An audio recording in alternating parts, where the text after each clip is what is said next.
आवारा पशु हर गली में घूम रहे हैं, इन पे कोई भी आज तक कोई भी सरकार ने कोई कदम नहीं उठाया।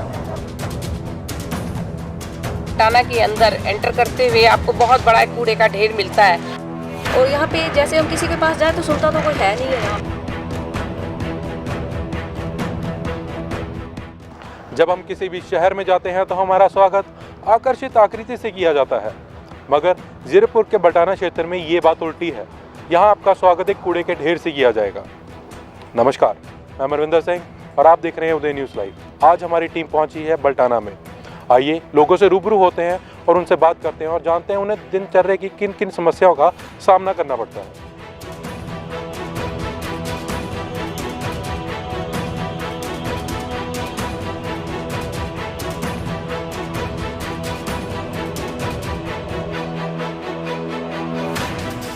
आइए जानते हैं बटाना क्षेत्र में किन किन दिक्कतों का सामना करना पड़ रहा है। नमस्कार सर। नमस्कार जी। आपका शुभ नाम? मेरा नाम जसवंत सिंह, नंबरदार बटाना। ठीक सर, हमें ये बताइए कि यहाँ किन किन दिक्कतों का आपको सामना करना पड़ रहा है। ऐसे है जी, यहाँ पे पब्लिक ऐसी है ना, वो बोलती नहीं, क्योंकि लोग ना मुश्किलों का सामना ज़रूर करते हैं, लेकिन मुश्किल का सामना करके अपने घर चुपचाप घर चले जाते हैं। लेकिन अगर पब्लिक आवाज़ उठाए, जैसे किसानों ने अपनी आवाज़ उठाई है, वो बिल्कुल जायज़ है। और इसी मुद्दे पे अगर लोग यहाँ पे भी अपनी आवाज़ उठाएं, जैसे ये डंपिंग ग्राउंड का मामला लगा लो, और डंपिंग ग्राउंड का मामला वैसे उठा, पहले कोशिश की है कुछ हमारे बंदियों ने, पर लेकिन वो वहीं का वहीं पड़ा। आज भी वही हालत है, आप देख सकते हो कितनी बुरी हालत है। और दूसरी बात है आवारा पशु। आवारा पशु हर गली में घूम रहे हैं, इन पे कोई भी आज तक कोई भी सरकार ने कोई कदम नहीं उठाया। फॉर्मेलिटी करते ज़रूर हैं, लेकिन वो वहीं की बात वहीं रह जाती है। और तीसरी बात ये है कि जो यहाँ पे ड्रेन का सिस्टम है, थोड़ी सी बरसात आए और ये गलियों में इतना पानी हो जाता है, कोई हिसाब नहीं। और जो ये ड्रेन को कंट्रोल करने के लिए हमारे यहाँ पे बटाना से निकल रही है सुखना चो में लोग रेगुलरी तौर पे इस पे कोई ना कोई कुछ कंस्ट्रक्शन कर रहा है। और जो हमारे लीडर हैं, उन्होंने भी पीछे आपने देखा होगा भी ये पुलिस चौकी वगैरह सब डूब गई। ये इसका जिम्मेवार एक हमारे हल्के के विधायक NK शर्मा जी हैं। वो क्यों कि उन्होंने इसका 4000 फीट का चौड़ा है जो ये सुखना चो है, तो इसमें उन्होंने करीब 3000 फीट ये ड्रेन बनाई है RCC, जबकि इसका कोई भी मतलब नहीं। वो करोड़ों रुपये का काजवे बनाते, लोग इसके ऊपर से जा सकते थे, रोड बना देते। लेकिन ये लोग ना अपने जो इनके आका हैं उनसे मिल के, और जो ये शामलाट लैंड है ना, इसको कैप्चर करने की नीयत से ये पॉलिसी में लगे हुए हैं। लेकिन हम लोग इनकी जो पॉलिसी है वो कामयाब नहीं होने देंगे। और ये यहाँ पे फ्लैट बनाना चाहते हैं सुखना चो बेड के अंदर, जबकि यहाँ पे इसमें सरकार ने northern India canal and drainage act के तहत सेक्शन 55 लगा रखी है, जिसको कहते हैं कि इसमें एक भी ईंट नहीं लगनी चाहिए। लेकिन फिर भी ये चोरा छुपेरी कुछ ना कुछ हो रहा है इसमें, तो इस पे सरकार कोई ध्यान नहीं करती। इसके जो कंस्ट्रक्शन के खिलाफ मानयोग हाई कोर्ट जी ने इस पे सख्त आदेश दे रखे हैं कि इस पे जो भी कंस्ट्रक्शन हुई है उसको रिमूव किया जाए। लेकिन सरकार ने आज तक वो मानयोग हाई कोर्ट के ऑर्डर को एक डस्टबिन में गिरा हुआ है, उस पर कोई ध्यान नहीं। और दूसरी बात ये भी मैं कहूँगा कि ये जो लैंड है ये सरकार की लैंड है, नगर कौंसिल का इस पर कोई ध्यान नहीं। वो भी जो हमारे ये यहाँ के कुछ स्थानीय लीडर हैं उनके नाम चढ़ी हुई है। ये गवर्नमेंट की लैंड है, नगर पंचायत की लैंड है, इस पर भी कोई ध्यान नहीं। जिस पे जस्टिस कुलदीप सिंह ने की रिपोर्ट कहती है कि ये जो लैंड है ये नगर पंचायत को वापस होनी चाहिए, लेकिन इस पर भी सब लीडरों की चुप्पी है। लोगों के द्वारा इस पे कुछ बोला नहीं या धरना लगाया गया कि इस चीज़ को इम्प्रूव करो या कुछ करो? देखो, लोगों को तो बहुत कम पता, क्योंकि मैंने इसका हाई कोर्ट में केस लड़ा तो हाई कोर्ट में केस लड़ा, उसमें भी जो ऑर्डर दिए थे भी इसकी पैमाइश करके, जो सुखना चो है तो इसकी पैमाइश करके इसके किनारे पक्के किए जाएं। लेकिन ड्रेनेज वालों ने लैंड माफिया से मिल के और उन्होंने एक ना 4000 फीट चौड़ी नदी को एक 100 फुट में बना दिया, जिसकी वजह से बाढ़ आई है। मेन मुद्दा ये है, अगर इसको सरकार या ड्रेन्स अपनी ईमानदारी से काम करे तो ये नहीं होना चाहिए और मतलब इसको पूरी को खोला जाए। मैं अंजू शर्मा जो बल्टाना वासियों की समस्याओं को लेके आप लोगों के माध्यम से आगे ये अवगत कराना चाहती हूँ। जिस प्रकार यहाँ पे डंपिंग ग्राउंड को अगर आप देखते हैं तो यहाँ पे बल्टाना के अंदर एंटर करते हुए आपको बहुत बड़ा एक कूड़े का ढेर मिलता है, जहाँ हमारा पशु रात दिन वहाँ पे पड़े रहते हैं और वहाँ पे लोगों को दिक्कतों का सामना करना पड़ता है। कोई भी बाइक्स, कोई भी गाड़ी वहाँ से गुजर नहीं सकती। आए दिन जो है लोग अपने पशुओं को आवारा पशु करके खोल के रख देते हैं। रात को ये पशु रोड में आ जाते हैं, जिससे कई एक्सीडेंट वगैरह होते भी हैं और होने की संभावना भी बढ़ती है। साथ ही अगर हम ये देखें कि यहाँ पे इतनी कुत्ते जो हैं वो इतने ज़्यादा बढ़ गए हैं। हर गली में कम से कम एक एक गली में अगर आप देखें तो 15-15 कुत्ते हैं। वहाँ पे उनके जब मतलब कि कुत्ते जब गाड़ियों के नीचे आते हैं तो आए दिन उनके जो बच्चे हैं, कुत्तों के बच्चे हैं, वो आए दिन एक्सीडेंट में या तो किसी को बाइक वालों को परेशानी हो जाती है या वो गिर जाते हैं या बचाते हुए, या फिर वो गाड़ी के नीचे कुचल जाते हैं। फिर सवाल इस चीज़ का बनता है, जो कुत्ता मर गया है उसको उठाने का सवाल बन गया है। वो भी जब वो लोगों के बीच में, लोगों के घर और गली मोहल्लों में अगर वो कुत्ता पड़ा है तो वो भी हमारे लिए मेन समस्या बन जाती है कि उस कुत्ते को उठाएगा कौन। और यही जो समस्या है, मैं आप लोगों के माध्यम से कहना चाहती हूँ, ना तो यहाँ पे प्रॉपर सीवरेज है, ना प्रॉपर ट्यूबवेल है। यहाँ पे अगर आप देखें तो जगह जगह कई जगह ऐसे एरिया हैं जहाँ पे पानी समय के अनुसार नहीं पहुँच पाता। इस जाड़े की सर्दी में हर बंदे के पास में गीज़र नहीं होता, हर बंदे के पास में कोई काम वाली नहीं होती, लेकिन उन लोगों को भी अगर इन दिक्कतों का सामना करना पड़ता है तो मैं ये सोचती हूँ कि आम जनता इससे बहुत ग्रसित है, क्योंकि जनता यही चाहती है कि पानी, बिजली, लाइट यहाँ पे सभी सुविधा मुहैया होनी चाहिए। जिस प्रकार यहाँ पे स्ट्रीट लाइट के बारे में अगर मैं कहूँ तो वो भी स्ट्रीट लाइट के बारे में भी प्रशासन को जगाया है और उन्होंने अपने को बहुत सहयोग भी किया है। कई स्ट्रीट लाइट लगे भी हैं, मैं ये नहीं कहूँगी कि उन्होंने नहीं लगाए हैं, बहुत स्ट्रीट लाइट का काम भी हुआ है। साथ ही यहाँ पे जिस तरीके से कुत्तों का जितना यहाँ पे ये कहूँगी कि कुत्ते जिस तरीके से इतने हावी हो गए हैं कि आए दिन कुत्तों का इंसिडेंट देखने को मिलता है।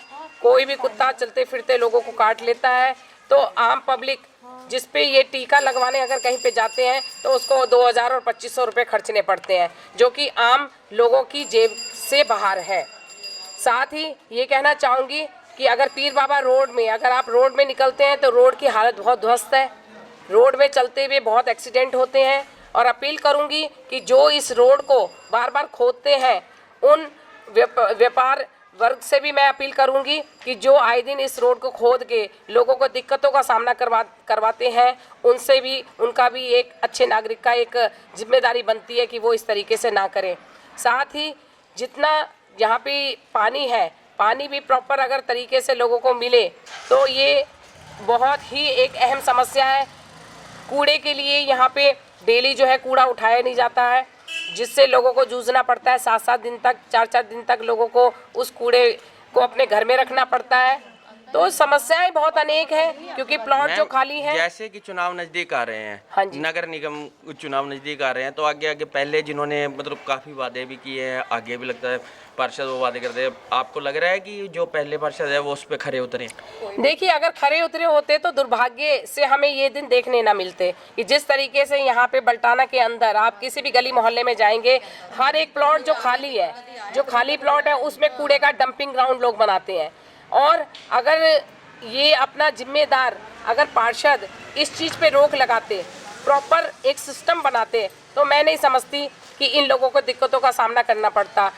गलियों में आप चले जाएं तो उतने गड्ढे मिलते हैं, कहीं पे ड्रेनेज सिस्टम का लोहे की जो जाल है वो भी आपको ध्वस्त दिखाई देगा, जिसमें कई एक्सीडेंट भी हो चुके हैं और होने की संभावना भी होती है कि कोई गाड़ी अगर उसमें अपना सीवरेज में अगर पैर उसका गाड़ी का पहिया चला जाता है तो कई गाड़ी पलटने का भी डर रहता है। तो समस्या यहाँ पे बहुत है।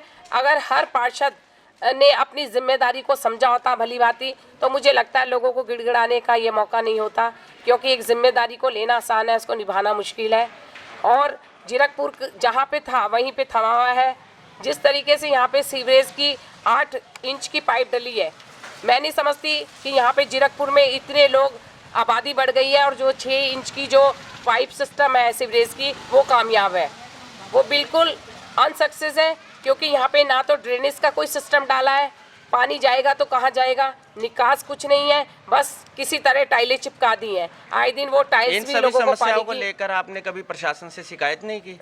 देखिए, शिकायत करने की तो बात यह है, लोग इतनी शिकायत जो अपने पार्षद को करते हैं तो उन मैं आपके माध्यम से पूछना चाहती हूँ कि उन्होंने इनकी शिकायतों को आगे किया, शॉर्ट आउट किया, कोई इनके बारे में कुछ मतलब जो ये प्रॉब्लम बता रहे थे उसको इन्होंने क्योर किया?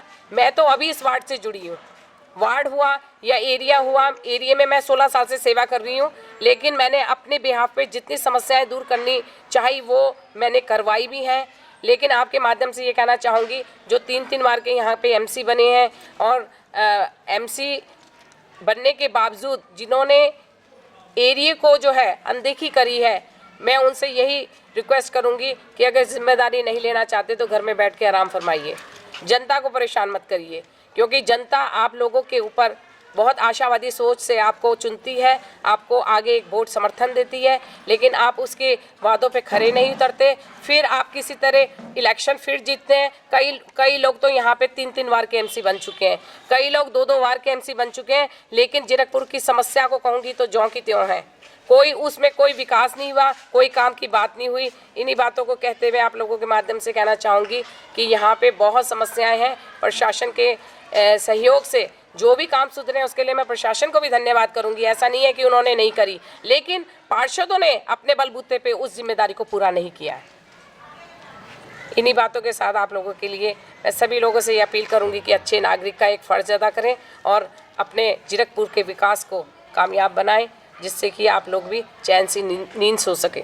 धन्यवाद। ये है कि देखो हमारे घरों के आगे पानी ज्यों का त्यों खड़ा रहता है, कोई यहाँ कूड़ा लेने के लिए कोई नहीं आता, और हम ये चाहते हैं कि हमारे वो पानी की सारी समस्याएं दूर हों, ये कूड़े की समस्या दूर हो, और ये कुत्तों का तो पूछो ही ना कि क्या क्या होता है क्या नहीं होता है।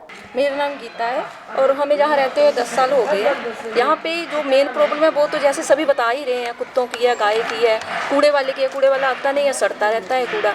और यहाँ पे जैसे हम किसी के पास जाए तो सुनता तो कोई है नहीं है यहाँ पे, कई मतलब ये हमारा बाढ़ जैसे बढ़ चुका है, कभी एक के साथ जोड़ देते हैं, कभी दूसरे के साथ जोड़ देते हैं। जैसे प्रॉपर एक में रहे तो हमें भी पता चले हमने किसके पास शिकायत करने के लिए जाना। मेरा नाम अनिल कुमार है। सर, आपको यहाँ पे क्या दिक्कतों की? दिक्कत मेरे को कोई नहीं है, बस सिस्टम होता है कि हर जगह पे जहाँ पर 1-1.5 लाख की गैदरिंग है वहाँ पर एक सिस्टमेटिकली हर चीज़ होनी चाहिए। चाहे आप डंपिंग ग्राउंड ले लो, चाहे आप सड़क ले लो, चाहे आप रोड ले लो, या कुछ भी ले लो, वहाँ पर हर एक सिस्टमेटिकली होना चाहिए। हम यही चाहते हैं कि अगर यहाँ पर लोग रह रहे हैं तो यहाँ पे सुख सुविधा हर एक चीज़ की जो बेसिक नीड्स है, बेसिक जो मौलिक जो सुविधाएँ वो होनी चाहिए हर जगह, तो उस चीज़ को हम ध्यान में रखा जाता है। और कोई तो है नहीं, बाकी तो शहर बड़ा अच्छा है, लोग भी बड़े अच्छे हैं। जैसे कि वहाँ पे सबसे मेन जो दिक्कत लोगों को आ रही है, पशु आवारा पशु तो सड़क पे आ जाते हैं। पीछे से तो इतना भी था कि सड़क के ऊपर ही कूड़ा आया हुआ था, वहाँ से जाना भी मुश्किल था। इनफैक्ट उस बाहर वाली रोड पे तो जाम ही रहता था। उस पे इसका सिस्टम होना चाहिए कि पशुओं के लिए अगर कोई आवारा पशु है तो उसके लिए म्यूनसिपल कॉर्पोरेशन को एक्शन लेना चाहिए प्रॉपर, तो उसके अकॉर्डिंगली तो खैर बात होनी चाहिए।